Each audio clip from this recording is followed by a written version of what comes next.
5, 4, 3, 2, 1. Coming to you from the colourful and smoky stage of the internet, this is the Mellow. Three insane minds discussing all things theatre. Now, shookers, and let's start the show! Hi all, welcome to the Melodramatics. I'm your host, the Van Gogh of Violence, Benji Rag, here with the Da Vinci of Destruction, Lauren Hargard. Yeah. How are we today, Lauren? Look, I'm doing alright. Haven't brushed my hair, but that's okay. You know what I was watching last night? Bugsy Malone. Have you ever seen Bugsy Malone? No. One of the most... Sounds like A Bug's Life crossed with Post Malone. I'd watch it. It's a kid's film, but it's a really unique kid's film in that it tells the story of gangsters. Mainly it tells like the invention of the Tommy gun and how much that changed like organized crime. But it does it as a kid's movie. So you have little kids running around and being gangsters and whacking each other. But instead of like actually killing each other, they use pies. Pies? So they'll pie each other and that's a person getting shot. Pie you in the face? Yeah. Oh, that's hilarious. And in the story, like one kid invents a machine that can shoot 6 pies at once, and so basically takes over the whole empire. So you have all these kids like, yeah, old Bugsy's gotta go, see? So Lauren, what are we covering today? The worst of Broadway productions. So first off, let's talk a little bit about what Broadway is. It's known as the Great White Way. It sounds kind of racist. Very racist. Broadway, along with London's East End, is considered the heart of the theatre world. On this hallowed ground, the humble playwright, director and actor are turned into legends. It is a place where all great stage plays and musicals go to make certain their names will echo through history. The origins of Broadway lie in New York. It was started in 1750 by Thomas Keane and Walter Murray, who opened a theatre company there. This theatre was large enough to hold 280 patrons, and they typically put on Shakespearean plays and ballads. Broadway now refers to a location found in the theatre district located in Manhattan in New York City. For a performance to be considered Broadway, it must also be held in one of the 40 professional theatres that have more than 500 seats in the area. A performance held on Broadway or London's East End is considered the highest level of success attainable for a theatre production. Now, there actually is a difference between Broadway and off-Broadway. Broadway refers to any venue that has over 500 seats, and off-Broadway is under 500 seats, and off-Broadway is a theatre that seats under 100 people. Now, we could go into like the history of Broadway, and we will. I'm thinking we'll do it in a later episode. Now we just don't have the time. But what of the dark side of Broadway? What of the trash that sometimes litters the boards of the theatre's hallowed halls? What of the plays that should be taken down a dark New York alley and given 2 in the back of the head for insulting us all? What is their story? Well, tonight, the Melodramatics begins our look at the worst Broadway productions of all time, Part 1. That's right, Lauren. We're doing Part 1 because there's like 15 or 16 of them, so I feel we're going to make a running series of this. So, Lauren, when you were digging into that dumpster of the worst Broadway productions of all time, what greasy, disgusting banana peel of a performance did you pull out? I pulled out Moose Murders. You know, I actually have heard of this one. Really? Yes. Because, believe it or not, when I was looking up like what play I would look at, that was up there. And I was like, oh. Yeah. Yeah. Well, it has incest, so of course you'd enjoy it. That's why I rewatched the first 5 seasons of Game of Thrones. All the time. Just I have a compilation on my computer of just the incest scenes of Game of Thrones, and I just watch them over and over again. If only I could record your face right now. So, Moose Murders, the way that I would describe it, think Norman Bates and Psycho, but more moosey. Yeah, that's pretty much it, yeah. Yeah, that's the vibe I got. Moosey. Yeah, I thought that was great. It was produced and written, or whatever, in 1983 at the Eugene O'Neill Theatre on the 22nd of February and closed on the 22nd of February.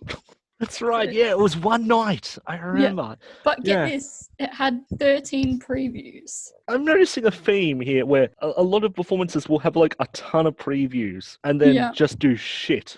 Yeah, so it's self-described as a mystery farce by Arthur Bicknell and was directed by John Roach on Broadway.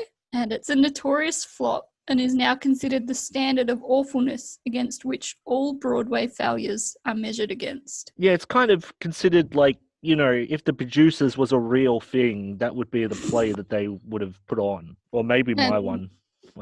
Yawn. I'm keen to hear yawn. It's also become a reference to be used in other reviews of plays and musicals and stuff. So for the show Encore Encore, which was a sitcom in the 90s, it was described as the Moose Murders of sitcoms. So the plot follows the Holloway family who arrive at the Wild Moose Lodge, which they recently purchased in the Adirondack Mountains. But they soon find themselves trapped during the storm, along with Snooks and Howie, who are failed entertainers who used to work at the lodge before the Holloways arrived. And there's also Sounds like The Shining, but That's with what I was mooses. thinking. It kind of gives that vibe. Yeah. And there's also Nurse Dagmar, who cares for Sydney Holloway, who's paterfamilias and an apparent vegetable. Just a little fun fact, a paterfamilias, assuming I'm pronouncing that right, is the head of a Roman family, also known as the oldest living male in a household. So they have autocratic authority. Of this patriarchy. Basically, it comes from a Latin word that's basically translated as the father of the family and the owner of the estate. So he has some importance, but he's also a vegetable, so you know. A little bit like our Prime Minister. A vegetable. Yeah, that's right. This show's getting political. And so as they're stuck in the storm, they pass the time playing a murder mystery, hence the name Murder and the title. But during the night, one of the Holloway sons attempts incest with his mother. Well, I mean, what else are you going to do to, bide the time? Yeah. The thing that I find funny about that phrase is that he attempts. So it's like, does he try and he just doesn't come satisfied? Or is it like someone walks in on him? Like, what classifies an attempt of incest? See, we can say a lot of things about incest, but, one thing is, it is very convenient. I mean, you don't have to leave the house. Date nights become very easy. It's basically like a married couple, only you're just related. Yeah, I guess so. There's a lot of incest in this. Yeah. So after him attempting incest with his mum, several murders take place, and reviewers describe a scene in which a mummified paraplegic arises from his wheelchair to kick a man dressed as a moose in the crutch. Sounds like the greatest musical of all time. Yeah. And they thought maybe it was the son, he obviously wanted to get his rocks off. His mum said no, and he killed a bunch of people to get that frustration out. So the show had 13 previews prior to its Broadway debut, but was kind of destined for failure from the beginning. Eve Arden, a Hollywood actress, she was cast in the lead role and was seeking to return to Broadway after 40 years, but she dropped out after the second review due to what she says is artistic differences. But another source says that it was actually because she couldn't remember her lines. To give you an idea of, I guess, how cringy this show is, if you haven't guessed already, these are the names of the characters. And take note of the lovely descriptions that the Holloway family have of their names. Oh, I can't wait. So we have Snooks and Howie Keane, who were already mentioned as the performers. Then we have Joe Buffalo Dance, Nurse Dagmar, and then here's the Holloways. Hedda Holloway, Stinky Holloway, Gay Holloway, Lorraine Holloway Faye, and then Sydney Holloway. There's also Nelson Faye, who's someone's partner. So there you have it. And is Stinky his birth name? Or? I don't know. I wonder. I was more worried about Gay, is it their Gay name, is a real name, or are they describing him as gay? If you were a parent, you would have nailed it right on the head if you called your son gay, Wow. and they turned out to be homosexual. Yes. So I have some quotes here about the show. New Yorker art critic Brendan Gill said, "The play would insult the intelligence of an audience consisting entirely of amoebias." So there you go. Amoebias are eukaryotes that have one cell, so clearly they're not specifically smart. You know who they should have screened it in front of? What? A bunch of mooses. That would be fun. Yeah. Or just a bunch of people from the south of America. Yeah. I think the South of America would really enjoy it. Well, they are notoriously into incest. Yeah. It's the Game of Thrones over there. My version that I have on the computer. Oh boy. New York Post's Clive Barnes said that it was so incredibly bad that I do not intend to waste anyone's time by describing it. And he even commended Eve Arden, the actress, for leaving before the show opened. Basically, she got out before it got worse, I guess. And on spotting Arthur Bicknell, the author, in the street, one member of the public shouted, "Officer, arrest that show!" Which I can just imagine you saying that, Betty. Make sure you slam their heads on the car door as you're coming through as well. And so even though it's a flop, many creative people seem to be interested by it still and have tried multiple times to revive it, mainly community and amateur theatre groups. There was one New York group called the Beautiful Soup Theatre Collective, and they did it a couple of years ago.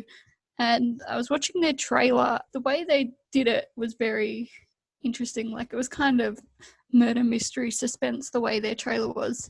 But in one of the captions they had, it was like, "We have 4 shows, and that's 3 more than the original Broadway debut ever had." So kudos to them. Very clever. So, Lauren, I'm doing Dance of the Vampires. It is a musical based on a Roman Polanski film of the same name, or alternatively called The Fearless Vampire Killers. So this movie is a spoof of the sort of Hammer films. Do you know what the Hammer films were? No. Do enlighten me. They were older sort of horror films made by this sort of company called Hammer. And they did all the classics like Dracula, Frankenstein, all those sort of films. And this movie spoofs them. It spoofs particularly the vampire one. So a vampire hunter and his stupid assistant, they go to a small town and they find that there are signs that there are vampires around. They decide to take care of it. So they fall in love with the tavern owner's daughter and she gets whisked away. From what I understand, it's pretty funny. I've never seen the original film. One of the things that the film's noteworthy for is it's where Roman Polanski met Sharon Tate and they got married later. Until she died. Well, yeah, later on in life, Sharon Tate would meet the Charles Manson family as well. So the movie was turned into a German play called Trans der Vampire, and Roman Polanski came back to direct. The score was also made by Jane Steinman. Steinman didn't have a lot of time to compose for this play, so, he used whatever songs weren't particularly successful in other plays, Total Eclipse of the Heart, and, whatever he could pull out of the trash at the time as well. It played in Germany and a few other countries around Europe. It was a huge success. They would have been fools if they didn't try to take it to America because it was considered so successful. And that's sort of where they came to their first hurdle. In the 1960s or 70s, Roman Polanski had been a little bit of a bad boy and raped a young girl. And he fled to Europe to get away from. So, in the 90s, when they wanted to bring this play back, the FBI basically said, "You come here and we're going to arrest you." So immediately they lost the director. But it's okay because Jim Steinman decided that he should take over as director, even though he'd never directed before in his life. So just the music man takes over directing the whole show. He just took over. Love it. Jim Steinberg decided that the American audiences wouldn't appreciate a goth opera. They liked more Mel Brooks style comedies. So he decided that he was just going to redo the whole thing as a Mel Brooks style comedy. Oh no. I have a quote here. "We ended up with 2 shows at war with each other," says Steinberg. "One was a sensual and gothic, and the other was a camp rocky horror. And I knew the critics would kill us for that. We were the perfect target, and the fat lady with a sign on her back saying 'kick me.'" At some point, the show needed some sort of drawing card for investors. What they decided was lead role of the main vampire would be given to someone who's pretty famous. They tried David Bowie, John Travolta, Richard Gere. None of them really wanted anything to do with him. They approached Michael Crawford, and he played the Phantom in the Phantom of the Opera for many years beforehand. And he had some demands. And we're going to get into those demands right now. He wanted some assurances before he planned to take on the 3 years demanded for the role. He demanded complete creative control over his character. He wanted a retirement package of $20 million a year, which roughly worked out to him getting $180,000 a week. He also wanted first referral for the role If it went to like London or Los Angeles or wherever else, he wanted the role to be offered to him first. And he also wanted a role in the movie if it was ever made, because he lost the role to Antonio Banderas in The Phantom of the Opera, who was then replaced by Gerard Butler. So of those sort of things, he managed to get 2. He managed to get complete creative control over his character. And if it did go to different theatres around the world, they would ask him first. But unfortunately, he was only allowed to take back $30,000 a week. So he had to take, quite a pay cut. I'm sure he was really suffering on $30,000 a week. Crawford was also paranoid about doing anything that would be considered like the Phantom of the Opera. So if there was anything in the play that he thought would be even just a little bit like the Phantom of the Opera, he would immediately change it. Don't worry, because, they're almost ready to put it on and it was ready to go. Then the September 11th attacks happened. But what happened was that there were some of the investors and crew that were in London at the time, and they couldn't come back to America to work on it because all flights were cancelled. Because of this, they actually missed the Tony cutoff, so they couldn't be considered for the Tony Award, because that's what they would have won. So then they came into another problem. They were really running out of money. So they came up with this idea of, why don't we do a preview screening and invite a ton of producers along, and they can all invest money just for a little bit of a say in the performance and all that. Strange enough, the producers really liked what they saw. So all the producers signed on. They only had one thing that they really wanted. They wanted to get rid of Jim Steinman as director.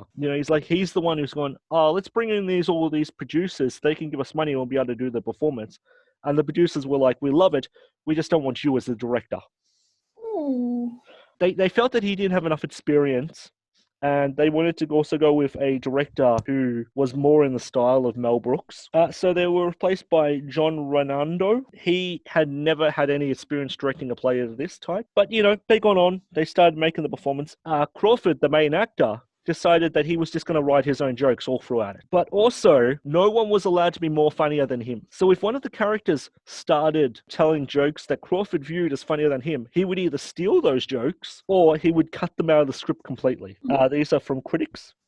At $12 million, Vampires ranks among the most expensive losers in Broadway history, taking its place alongside flops like Caperman and Carrie. The producers had no comment on the closing yesterday, but a spokesperson from the show said there were no plans for a cast album or a national tour, which mitigate some of the losses. This show wants to be everything. It wants to be campy, preachy, lewd, romantic, and all at once. It careens from everything from Limp Gilbert and Sullivan-style planter songs to a series of all-ghoul dance numbers. The overall effect is of a desperately produced skit from a summer replacement variety show of the late 1960s, the kind in which the second-tier celebrities showed up to make fun of themselves. One review described it as, and I love this, hate at first bite. What they're saying is that it was an absolute calamity. Yeah, it wanted to be 2 different things. And basically because of the lead star ripping the play apart all the time, it just ended up being shambles. I actually watched it online. It was horrible. It was so boring. I noticed in that list of the top 10 worst Broadway productions, I'm pretty sure 5 or 6 of them were vampire based. So I wonder if it's just vampires don't translate to Broadway well.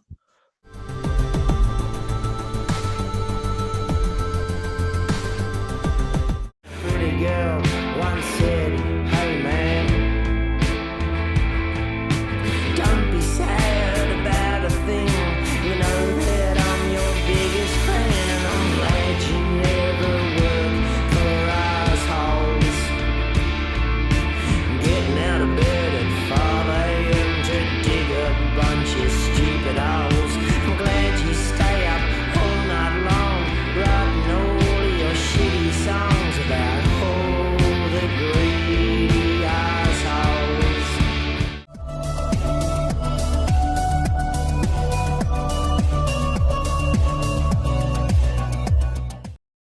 So now, Lauren, we're taking on a new segment. Are you excited for this? Woo! William Shakespeare, Arthur Miller, Tennessee Williams, names of famous playwrights whose work has touched the hearts of millions, defined and redefined theatre to all of us. Their work is also very old, and it's about time someone took it upon themselves to update the work. And since no one seems willing to update these greats, I guess the job falls on us. It's a heavy cross to bear, but you have Lauren's word. We will not fuck this up. Thanks, no pressure. So who do we start with? Well, it only made sense to start with the most famous playwright of all, the father of theatre, the bane of every English high school student, the poet, the bard, Mr. Bill Shakespeare. So I chose to update a play that I think is very well known, Romeo and Juliet. Now, Lauren, what are some of the problems with Romeo and Juliet? That's right, it is set in like the olden times. Isn't there like some big age gap between Romeo and Juliet? Like she's like 15 or 16 and he's a bit older? Well, she's 13, Yeah. 11 to 13, yeah. Yeah. And he's he's anywhere between 16 to 22. Yeah. It happens in the olden days. Okay. How is that relevant now? I always feel that people should be looking forward, not backwards. There's nothing back in the past that can tell us about the future. So I took Romeo and Juliet to the only logical place it can go, an outer rim world in the far off future. So we join a mining planet in the year 2300. There are two corporations battling it out for mining rights over this whole planet. The Capulets and the Montagues. Mhm. There's been a string of murders. People are being viciously killed. And the Montagues and the Capulets really can't be dealing with this sort of heat. So they decide to send one agent from each corporation to investigate. We have Juliet, who served with the Capulet Corporation for 13 years. She holds on to her ideals of good. And then we have Romeo, served for 17 years with the Montague Corporation. He's a hard-boiled drinker. His wife, Rosetta, has left him, forced him to go even more down the bottle. Yeah. Oh boy. He can often be found down at the Friar's Place, which is a bar. So these two team up and investigate different murders, resulting in some of their close friends being killed. They go to the very heart of crime on this planet and find out that the Capulets and Montagues, these two corporations, are in fact killing their own workers to claim the life insurance money. Of course, as this journey goes on, they fall in love, which leads to a steamy sex scene in the Friar's Bar, where Romeo like pushes her up onto a pool table and just goes to town. However, they know that one day the corporations are going to kill them both. How can they be together, Lauren? They can't. I know, they decide to fake their own Star-crossed death. lovers. They fake their own death using a drug that the friar gives them, and then they steal away off-world to be together forever. See, you notice that in Romeo and Juliet, it has a tragic ending? So overdone. So cliched. In my one, they fake their deaths and they get away, so it's a happy ending. And the friar's not only a bar owner, but a drug dealer too. Of course he is. What do you reckon? I reckon it's 10 times better than the original Romeo and Juliet. It's definitely interesting. I'm also going to clear up the language. It's not going to be any of that old-timey speak. They're going to talk normal English, or common, as it's called in this universe. So, Lauren, which play did you make better? I chose The Merchant of Venice. Ah. And I do admit it's not as well thought out as your beautiful Romeo and Juliet rewrite. Do you know The Merchant of Venice? Merchant of Venice. I know it is a guy who takes out quite a debt to a dude, and he says, if you don't pay, I'm going to take a pound of flesh. Mm-hmm. And he takes it from the heart. Yep. Yes. Which is always such an odd thing, because I understand he's sort of the bad guy of the piece, but the dude didn't pay. He knew the agreement. Yeah, I didn't think about the universe that it's set in. I'm thinking maybe current day America, New York, that kind of vibe, I'm thinking. Okay, yeah. So set yourself in New York streets, maybe Brooklyn or something. Maybe Broadway. Maybe. Oh, it'd be so the meta. back streets of Broadway. In the back streets of Broadway, we meet Bassanio. And he's a 20-something-year-old, and he's broke and has just got out of jail. Now, Bassanio really wants to buy this Porsche car that he heard about in this place called Belmont. It's just a nice Porsche car, yeah. Yep. And his buddy Antonio, he's the one who bailed him out of jail, agrees to give him a loan. So he loans him some money for the Porsche, except Antonio has invested all his money in this weight loss pyramid scheme in Australia, so he can't actually give him money. So what's he do? Well, he knows this sketchy banker dude named Shylock.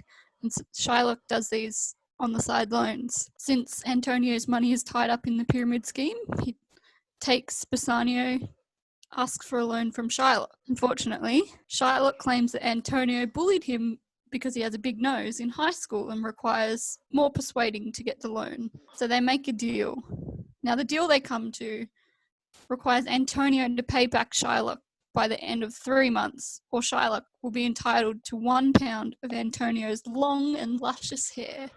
Oh, Think long, wavy, beautiful golden locks. yeah, I like where this is going. So meanwhile, in Belmont, where the Porsche is, the owner of the Porsche has an unconventional method of selling his car.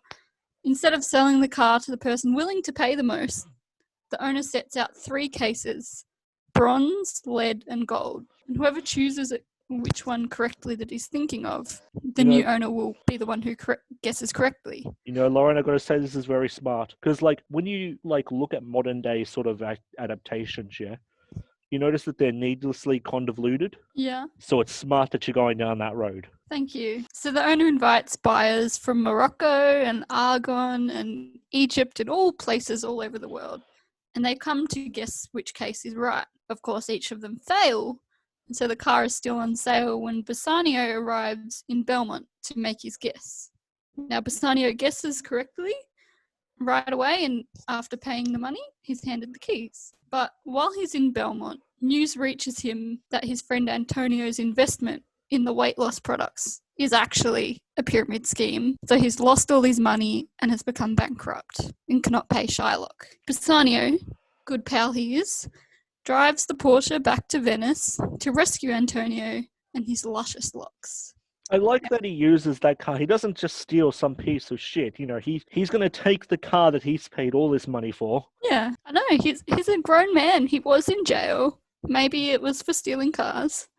And now he's coming back, living life.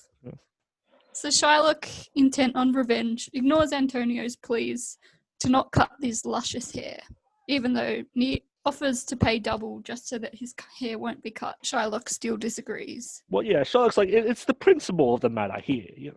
Yeah. So their friend Duke, who is actually a lawyer, takes both Shylock and Antonio to court to settle the matter. So in court, a young man, who actually turns out to be a young lady, declares that, as agreed, the deal, Shylock is entitled to the pound of Antonio's hair, but he must do this without leaving him bald. So taking 1 pound of hair, I don't know how much in kilos, but I assume that would be a lot. It'd be, yeah. He realizes, well, you know, it's near impossible to cut this guy's hair without leaving him bald, so Shylock chucks the tanty and agrees to take the money instead and goes on his way. I like it. And then Shylock, starts his own business. Yeah.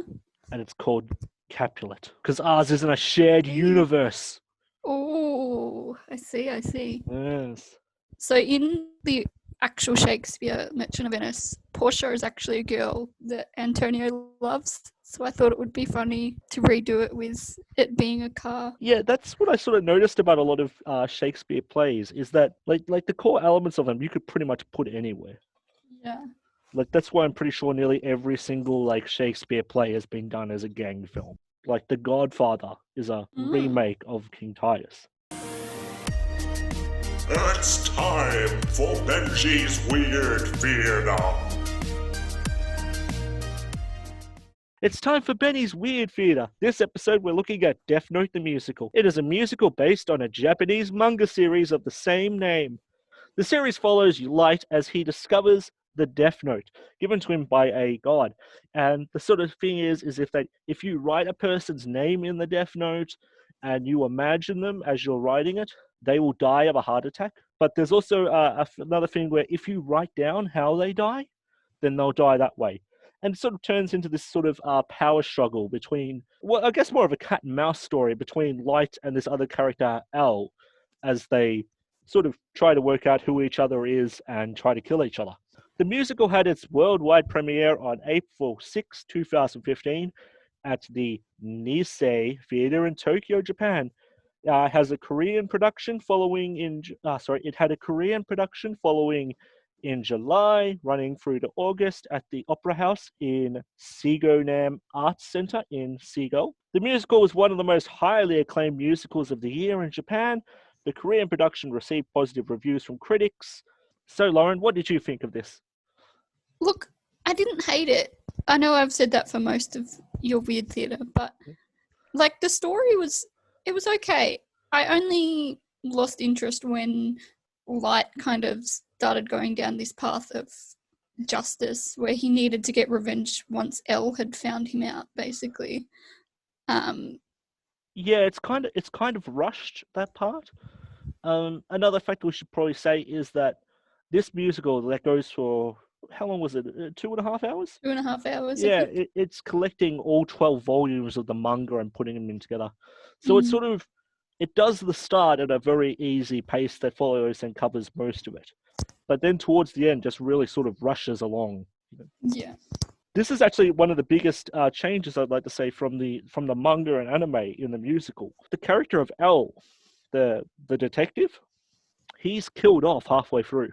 So Light actually does find him and kills him halfway through. Wow. And then they replace him with another character, and he's pretty much the same character, just with superficial changes. So his personality is almost exactly the same. But like, Wow. where, like Al likes treats and he's talking about sugar. Yeah. Yeah. Well, this character really likes toys and games. And Oh. whereas Al had like black hair, this character has like white hair. Can we just talk about Elle, his look, how creepy he is, and how he looks like, I don't know, 17-year-old emo kid? He looks like he hasn't got any sleep for the last 2 years. Maybe his whole life even? Yeah. He's definitely a sexual predator. Definitely. Yeah. You wouldn't want to meet him in a dark alleyway. But one thing I will say is I will praise that he does look almost exactly like he looks in the manga. Like, I'll bring up a picture of him for you. See, that's how he looks in the manga and anime. He looks a lot more friendly in the manga, though.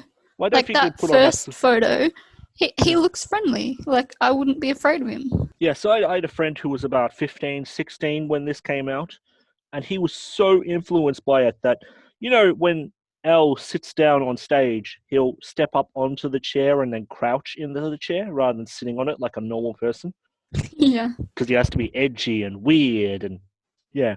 And my friend would do that all the time. And he even started like acting like L, like looking down, having his hair over his face and all this. Yeah. All right, let's talk about the weirdest thing in this musical. And that's that some of the songs were sung in Japanese. It was so annoying. Yeah. And some of the songs were overdubbed in English.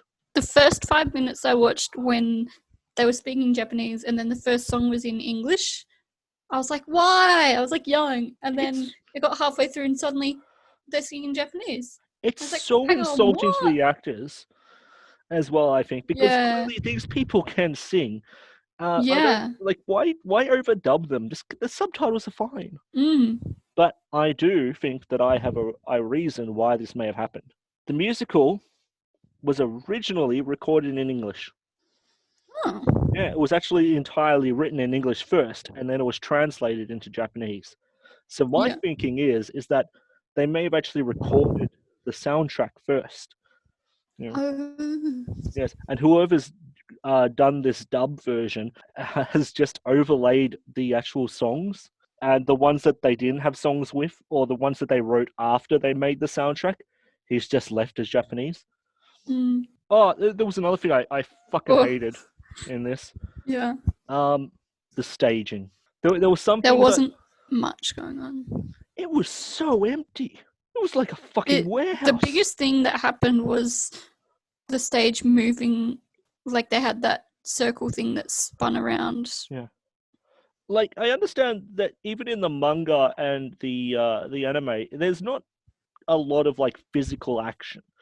It is mainly them talking, and this power of the minds. But surely, guys, the whole play is just one or two characters standing on stage, singing or talking to each other on just bare empty stage. There were some scenes where they had a large ensemble, Yeah. and so they might have had like one set piece, but that looked really good when it was a large ensemble moving around singing and whatever. Yeah. But yeah, I get what you mean. It was a bit bare. One scene I really loved was when the school kids were singing about how bad life is, because they Oh, actually had those the scenes were desks on beautiful. stage, and they were actually a whole group of people, and it looked like the stage was at least full and lived in. Yeah. When Misa gets caught by Oh, fucking Misa. whoever, they put her on this thing that looks like a crucifix. Yeah. And they put her in some ridiculous outfit and put a see-through blindfold over her. It seemed like it was some sort of kinky thing. I was like, this looks like they're gonna like, I don't know, do BDSM or something with her. It's a bit weird. Yeah, it that does happen in the manga and the anime. I was watching that bit, yeah, and I was like, oh, I completely forgot that happened. So there's a reason why it's like that. I'm like, how am I going to explain that to Lauren? Why did they even do that? I'm like, I can't even explain it to myself. And it wasn't very obvious that the death god Rem was in love with Misa until Misa was in that situation. Yeah, it's mainly because of the stuff that they cut. There is one scene that was cut that I thought was actually very ingenious in the manga and the anime. So it's the same sort of thing where like Al sort of works out where they're going to be. It's going to be a school student. It's, you know, he works out. So Light knows that he's going to be watched no matter what. So they're like watching all the school students, and Light's like watching TV while he's doing his homework, and he's eating chips, and he's watching the news, and he's taking out like, and different criminals are dying, and they're wondering like, how can this person be doing it? And Al was like ripped off pieces of the Death Note, and he put them into the bag of chips.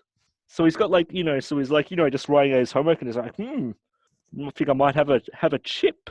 So he'll like reach into the bag, like write a criminal's name down on the Death Note, put the pen back, and then like have a chip. Well, that was pretty clever. That's actually another thing that they sort of dropped. Light would carry around a little piece of the Death Note on him. Oh. So he wouldn't carry around the whole thing. Towards the end, he would carry around like a little piece of it, and you know, if he needed to, he'd quickly write someone's name down. I actually really enjoyed the music, and I thought the singing was amazing. Me too, actually. Yeah, the singing range was quite diverse as well.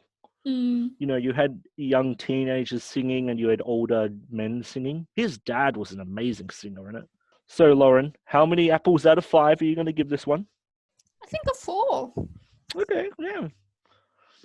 Yeah, I'm going to give it a 4 out of 5 as well. Okay, Lauren, so I think that about wraps up this episode. Also, to you, the listener, if you have an idea or something you'd like to hear for an upcoming episode, just let us know. Just put down any topic you want, and we'll definitely think about it. Thank you for joining me, Lauren. Thank you. And remember, no matter who you are, you matter. I wonder, is this guy for real? I wonder, is he who he claims to be? And if he isn't, what's the deal? Why would he make a point of telling me? He doesn't rattle easily. He's such a calm and cool, collected guy. And if he kills while he's with me, like it or not, I am his alibi. All or nothing, so let's get to it. This time stalemate, but just you wait. Clock is ticking, so let's just do it. Let's begin. Thick or thin, lose or win, this is it. His name is obviously fake, so he inoculates himself from me. He's waiting for my first mistake, so I'll wait also, but more patiently. Just like two actors on a stage, go through the motions that we both rehearsed. Our little new atomic age. Eyeball to eyeball, we'll see who blinks first. All or nothing, so let's get to it. This time stalemate, but just you wait.